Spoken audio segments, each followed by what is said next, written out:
Lokati here. Today we're going to be going over our build guide on our Ranger Pathfinder. Previously we were running an explosion, fire, conversion, poison build for it. After some nerfs to the explosive portion of gas arrow, we are no longer doing that. We are now using just gas arrow for poison, running a pure poison build with vine arrow and toxic growth for damage support. We're going to hop into a map that is Delirious with a deadly map boss on it. This is a T2 map. We are 15 maps into the end game, so we just completed the campaign on the character. And let's get started here. Playstyle on this is pretty straightforward. You're just going to spread poison everywhere. That's all we do. We spread poison everywhere, everything melts. You're going to use gas arrow to do that. Gas arrow fires out 4 arrows because we have a dual string bow and the 2 additional projectile support on it. And so that is 4 poisons per cast, 4 gas clouds per cast, which is like 4 poisons per second per gas cloud.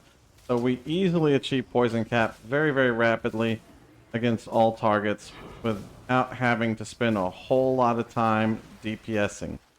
Now we do have barrage on here as well, and so if you're on a high mobility boss fight and your poisons drop off on the boss, you can hit barrage and very quickly drop 8 gas clouds on the boss, which instantly gets him back up to 10 stacks of poison.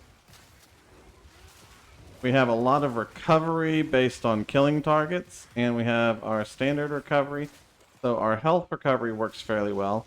However, mana is something that we need a little bit of support with, so make sure you do have a very, very good mana flask. That will make your life much easier. And this map right here is not very conducive to a long delirious timer because of the shape of it, but whatever. We'll keep rolling through here.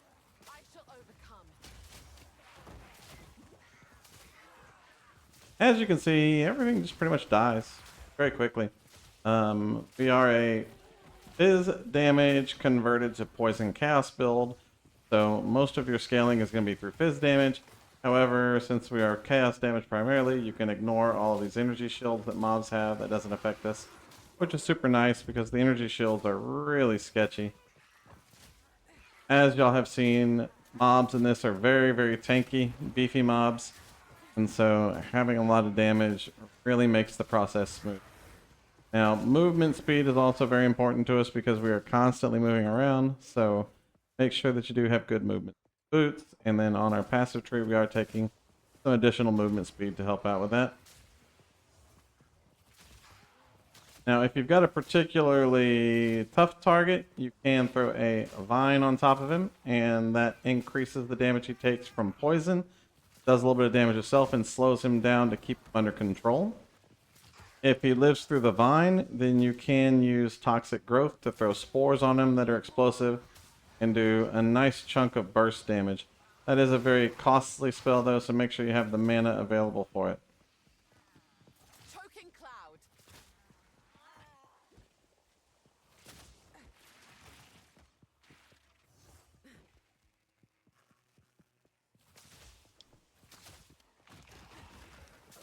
Yes, while we're going through this map, I do recommend that you grab Filter Blade's newest filter that is available for PoE2.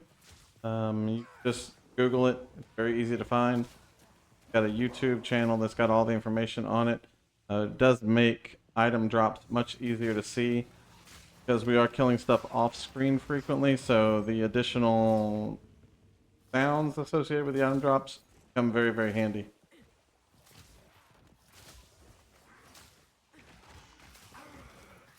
Now, if we get boxed in, we do have escape arrow to get us out of the box in. But you just want to stay moving all the time, so you have much less of a chance of getting boxed in.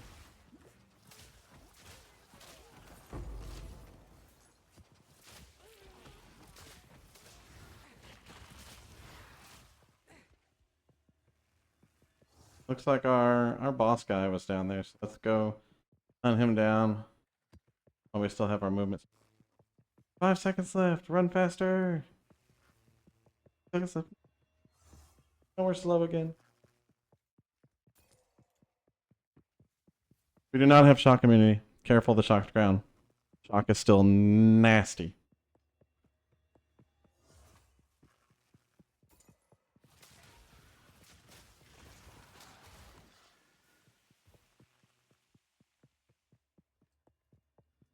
We are relatively tanky. We're armor evasion hybrid, but don't just stand on bosses.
And boss dead. Nice and easy. Got a ton of mobility, so it makes fighting those guys really simple. Just keep your poisons up and throw out vine growths and toxic growths whenever you can. Now, let's look at our skills here. First off, bow shot. We're not using it. I should use it, but it's just another thing to worry about. I've got it set up with envenom and corrosion so we can fizz break armor on bosses.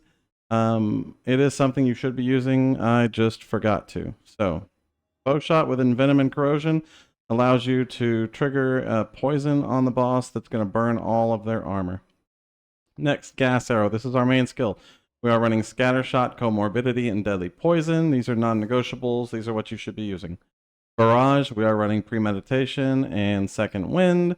You could run other things here.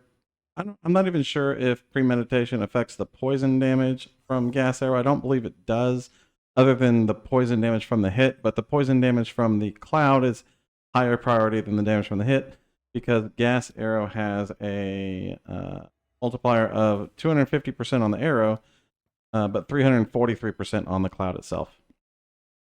So, vine arrow, we are running maim, long shot, and pin to give us a good chance at pinning targets far away from us to keep them from coming into us. Toxic growth, we are running brutality, execute, and heft for more and more physical damage. Escape shot, we are running frost nexus and deep freeze so that we have better control over targets whenever we're leaping away.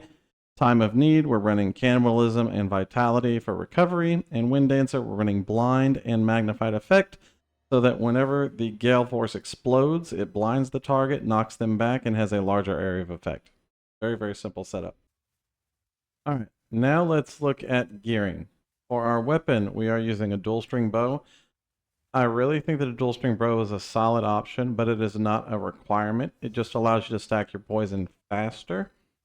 The most important thing here is to get as much physical damage as possible on the bow. You want high percent fizz, high flat fizz, plus the projectile skills is nice as well. Anything that is a more multiplier or is fizz damage is what you're looking for on your bow.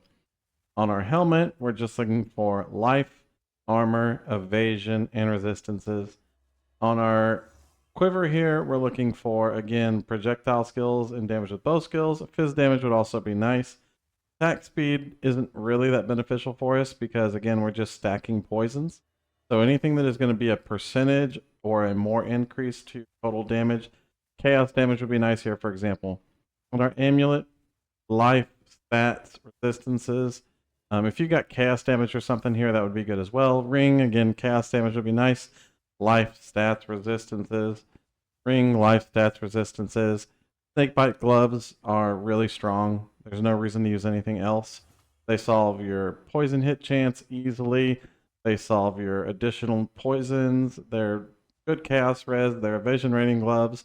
Maybe late in the game we could see some rare gloves replacing these, but probably not. On your belt, life, resistances. Get some armor on here, that would be good as well. And on your boots, movement speed, movement speed, movement speed, and movement speed. Get as much as you can. Movement speed is very important in this game. Outside of that, you want max life, stats, and resistances on your boots as well. The goal is to get your resistances up to 75%, but not as critically important in this game as it was in PoE, at least in the early stages of mapping. On our charms, I'm using a frozen charm because I don't like being frozen, but you can play whatever you want here.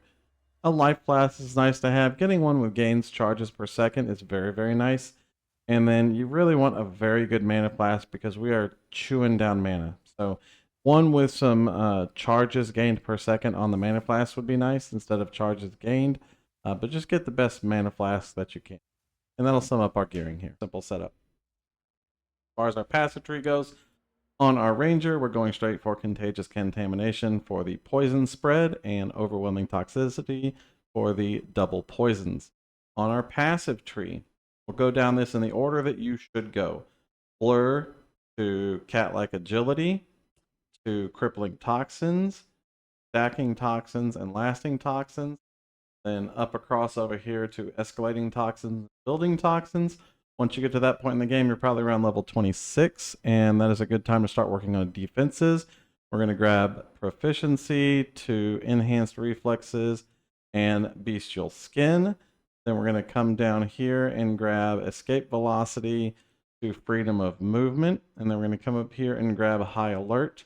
Now you've got a good base of defenses, so you can come around here and start working on our damage again. We'll pick up Low Tolerance, which is really minor increase in our damage. But this magnitude and this right here is really good. And so this is solid. This chance to hit kind of the last little bit of chance to poison that we need to guarantee that our basic attack has a 100% chance to poison. We come up here and grab Leeching Toxins because this is a wonderful recovery skill. And then we path down here to Fast Stacking Toxins, Wasting, and Deterioration will be the last one that you're going to. All this will take you up to around level 71 as I level and progress or any... Oh, sorry. Also, grab Master Fletching if you get a good quiver. If you don't get a good quiver, don't worry about this. But this is a really solid bonus. I'm using a quiver that has +2 to projectile skills. This makes it +3 to projectile skills. That's very, very nice. The chance to pierce an enemy is not really relevant for us. So this quiver overall is just for the bow skill damage and the projectile damage. Now, as we make changes to the build, I will be continuing to post videos and updates as we progress, and so stay tuned for any questions you might have. If you do have something that you need answered, drop a comment down below or come by my Twitch channel. I'm happy to help out, and we'll figure out this new game together. Thank you very much for watching. Y'all have a wonderful day. Peace.